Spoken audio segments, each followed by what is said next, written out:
US films present. बोला बोला छठी मैया की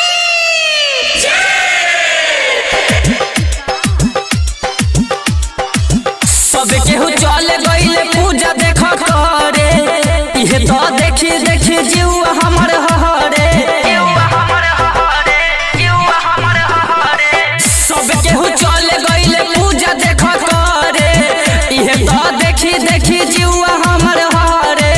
पियऊ आ जाना हो यसो कार्तिक में घरे, पियऊ आ जाना हो यसो पवनी में घरे।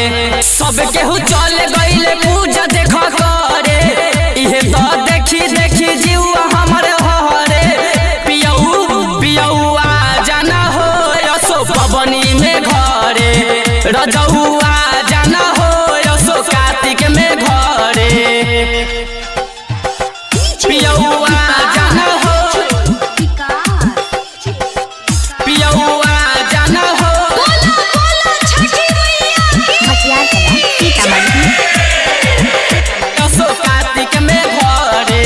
मुँह से भगाइल रहे करब हम छठ हो, यही से जिया करे पिया छठ बट हो। छठी मैया की मुँह से भगाइल रहे करब हम छठ हो, यही से जिया करे पिया छठ बट हो। एक मन करे हम जाई कोसी भरे, की हाथी बैठाई अपना घरे। पियऊ आ जाना हो यसो कार्तिक में घरे, रजऊ आ जाना हो यसो पवनी में घरे। पियऊ आ जाना हो,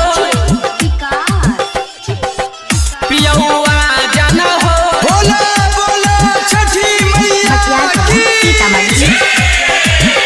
यसो कार्तिक में घरे। सुन हो पवन पिया धड़कता हमर जिया, राइटर एस जी तो काम न ठीक किया। बोला